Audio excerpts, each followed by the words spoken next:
Welcome to night 3 of Kyphi, and tonight we are working with American sweet gum.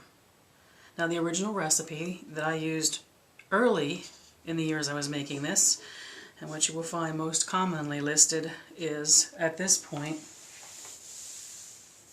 Storax. And if you're curious why I'm not using Storax, then do a little research and realize how depleted the source is and how it has stripped the lands that were bringing it to market. So one of the suggestions to use as an alternative to Storax in incense recipes is sweet gum. This is American sweet gum. It is so beautiful to look like. It looks like pieces of amber. It really is gorgeous. The recipe only calls for a part of the Storax, so we will only be filling up about this much of our little container for Storax. So let me get a little bit of this in the mortar.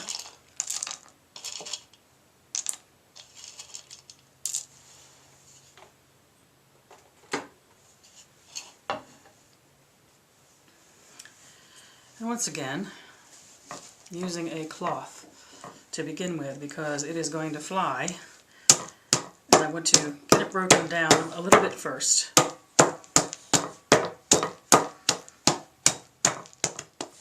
Looking where the biggest of the pieces are so I can break them down.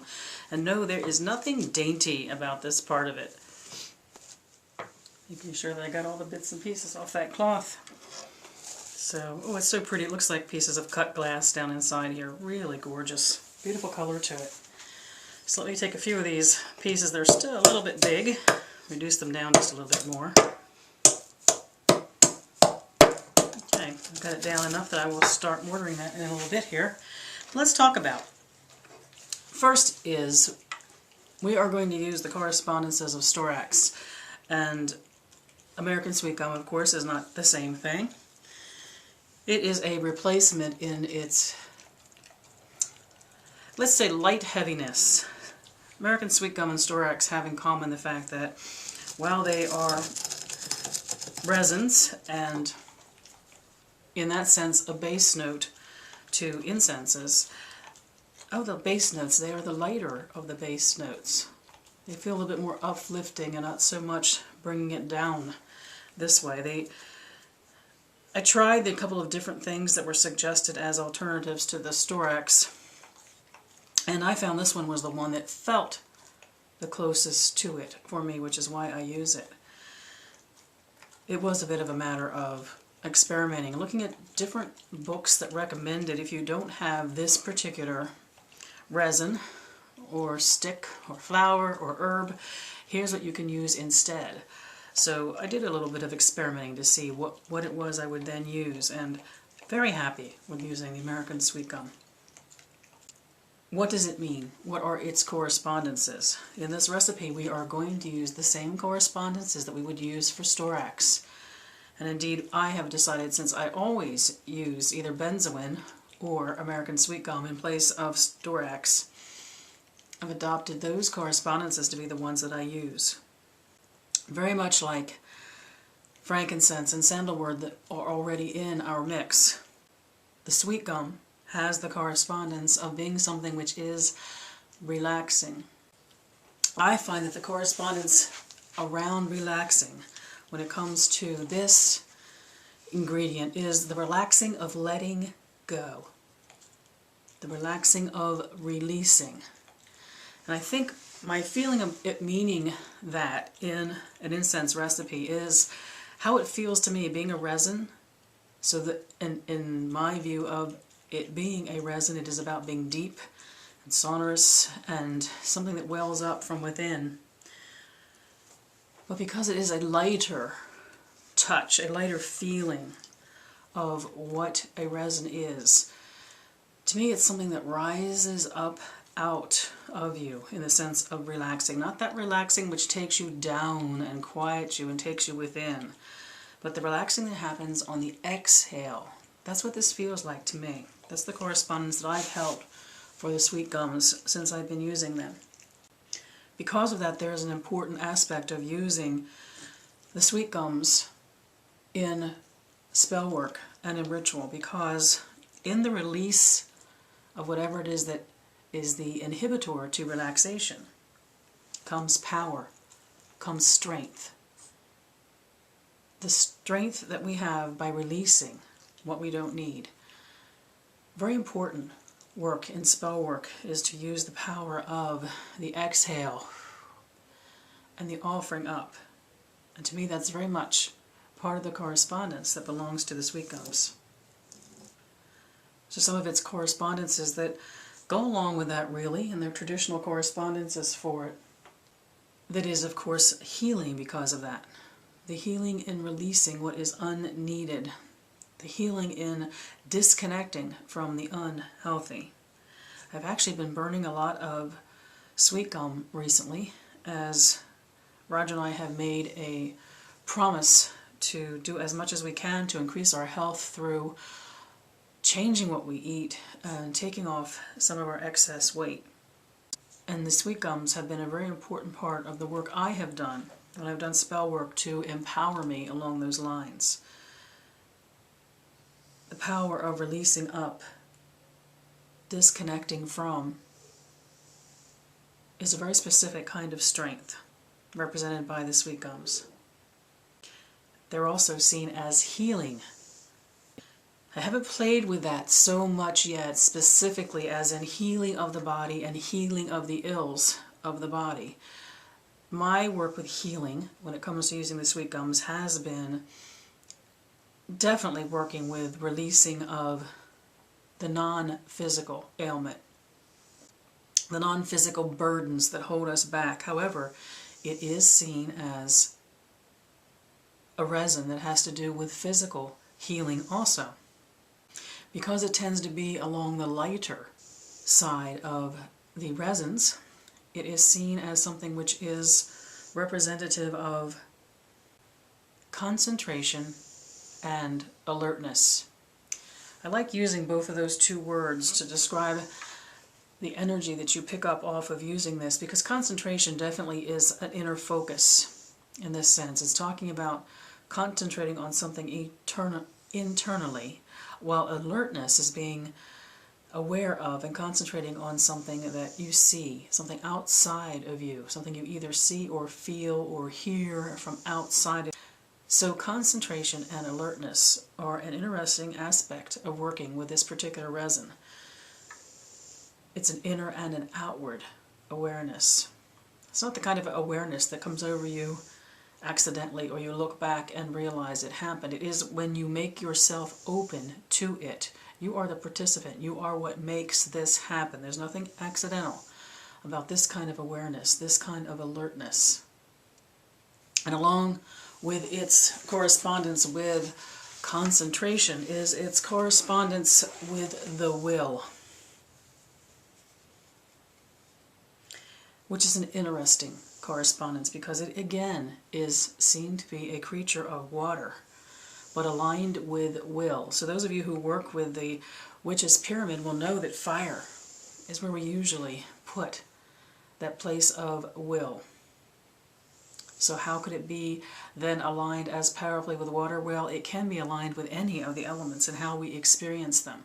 My experience of this resin when it comes to will, even as a creature of water, is, once again, it's that what rises up and out of you.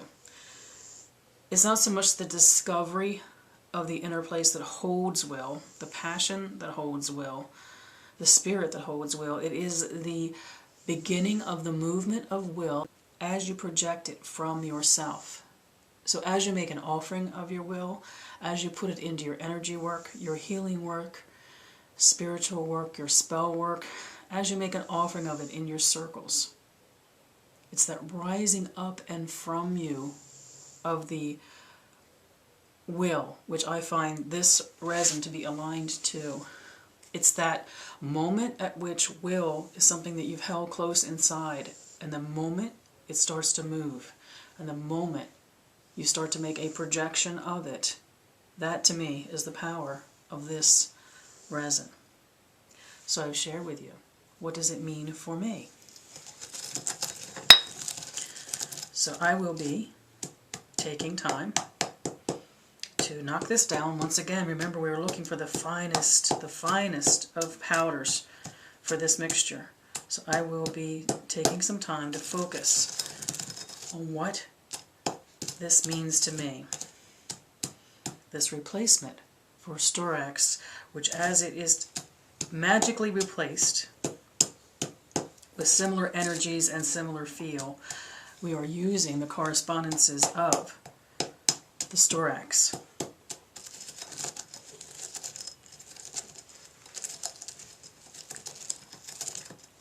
Which are relaxing, strengthening,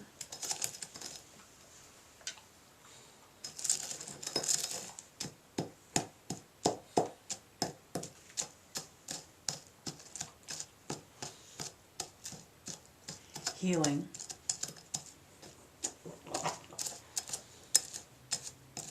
concentrating,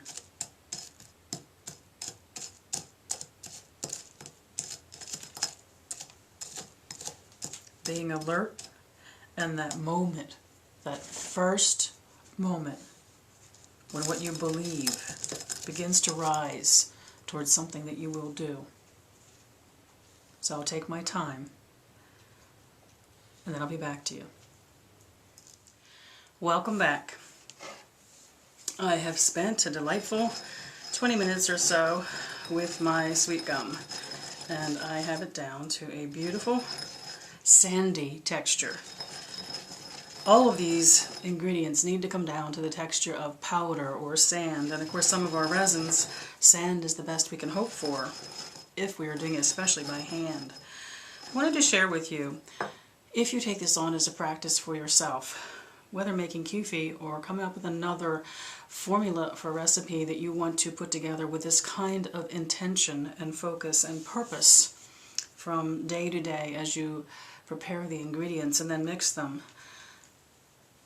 As I was meditating on all those attributes of this ingredient and its sense of power that comes from a place of deep relaxation, I had a thought that the power in that is the feeling of waiting for, almost the opening up and offering of oneself. That's that anticipation, the opening up, the looking forward to. No movement yet. Being very still, being very quiet, but opening up and taking that first little infinitesimal movement towards something. And that really became something that I am going to spend some time journaling after I'm done here tonight. And should have mentioned to you that journaling is a part of this experience. Every night after I finish making an offering of whatever I have compounded for that night, after I've made the offering, I do spend some time journaling in the quiet by that candlelight, capturing what something felt like to me that night. And that's important because what Storax, and therefore our sweet gum, means in the world of Kyphi, mind you, we have with our frankincense honored what come before. With our sandalwood, we have purified the space. And now, and especially after my meditations of tonight, which really led me to a even more powerful understanding of that,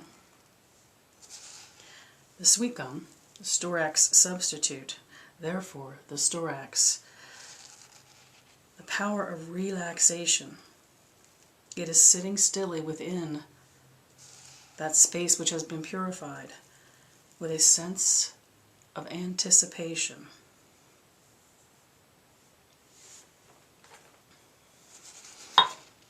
I enjoyed so much tonight working with this that I almost was like, oh, I don't want to follow this recipe. I want to put more in that needs to be in by the recipe. But this recipe is very important to me to follow it because it's based on some traditional things, and if no other tradition, then it was as it was first taught to me. So the power of it in that sense is important. So the recipe is going to remain unchanged with one part of the Storax being added. Some of the new power added tonight is where my meditations took me when it comes to thinking of the power of Storax.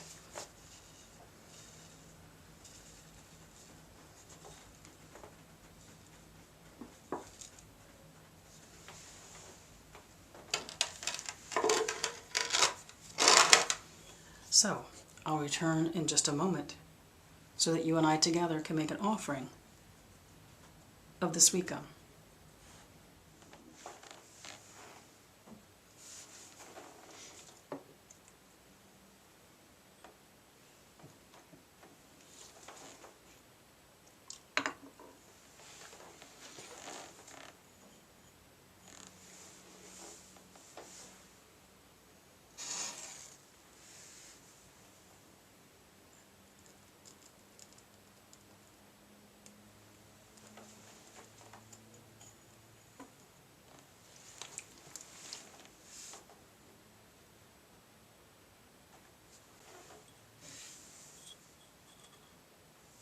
I make this offering in the name of relaxation, of being with, to wait,